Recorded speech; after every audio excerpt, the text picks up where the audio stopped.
This is not a block-by-block tutorial, but instead, I'll be teaching you Minecraft's basic mechanics as simply and as easy to understand as possible. Today, we'll be going over shulker farming. The way to farm shulkers is to duplicate them. This feature was introduced back on Minecraft 1.17. A shulker has a chance to duplicate itself when it is hit by a shulker bullet while it's open. Now, I don't know the exact chance, but according to an article by The Gamer, it says 75%. A Reddit post says it's 7.74%, while the wiki did not give an exact number. So yeah. There are three factors that can affect this shulker duplication chance: the shulker's health, the amount of other shulkers in an 8-block radius of the main shulker, and the availability of a valid surface. See, the way a shulker duplicates itself is it teleports away, leaving a full health clone in the original location. If there are no valid surfaces for the shulker to teleport to, the shulker will not teleport or duplicate, and it will eventually die from taking bullet damage. So, what is a valid surface area? A valid surface area is a full block on any side with 2 air blocks next to it. So any block, slabs, stairs, trapdoors, and scaffolding counts as long as it is on the full flat block side. While honey blocks, soul sand, and snow layers does not count because it is lower than a full block.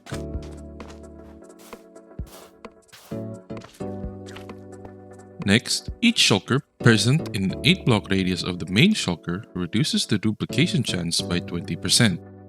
If there are 5 or more shulker in that 8-block radius, the shulker will not duplicate. And lastly, when a shulker is below 50% HP, it has a 25% chance of teleporting away without duplicating. Now you know how to duplicate them, but how do you make the shulker shoot itself or each other?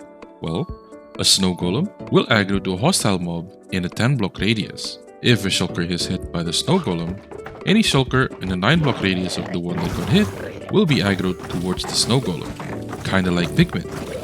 Once aggroed, a shulker will open up and shoot a bullet at the snow golem every 1 to 6 seconds. Once a bullet is fired, it can change directions if it faces a full surface blocks, the same type of blocks a shulker can teleport to. This way, you can technically direct a shulker bullet towards a target.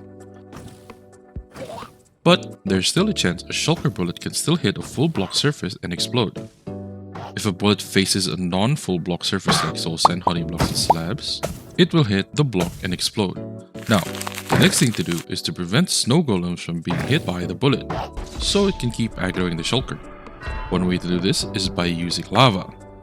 Since the shulker bullet is an entity, because you can hit it to destroy it, the lava will destroy the bullets. This method can also ensure that a shulker is hit only when it is in an open state.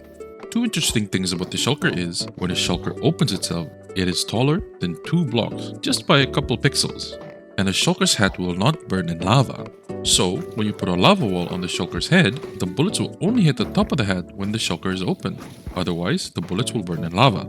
This design you're seeing is by the ending credits on YouTube. He has a lot of videos explaining shulker mechanics way better than I can. So I recommend you check his videos out if you're really interested in learning more about shulker mechanics. So, now you're left with a bunch of shulkers and your farm stops producing more. Well, how do you move them? You can move shulkers using minecarts, portals, or a forced teleport.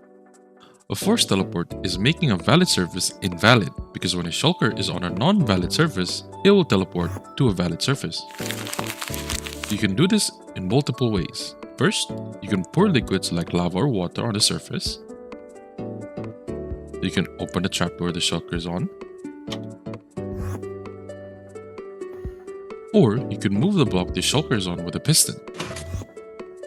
So, if you chain these toggleable valid surfaces, you can technically move the shulkers into a killing chamber. Now, the scaffolding can become a valid and a non-valid surface without the help of pistons or liquids. This mechanic is a bit tricky to understand, so if there's anything I missed or anything I got wrong, please correct me down below in the comments. A normal scaffolding has one valid surface, which is the top side. An unsupported scaffolding has 2 valid surfaces, the top and the bottom.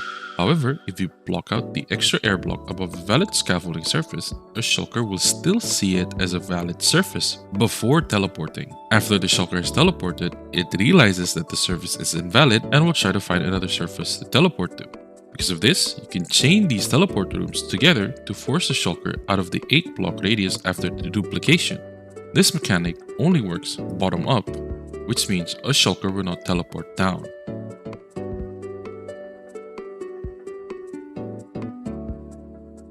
However, you can still make a shulker teleport downwards if you have a 2 block airspace below an unsupported scaffold surface.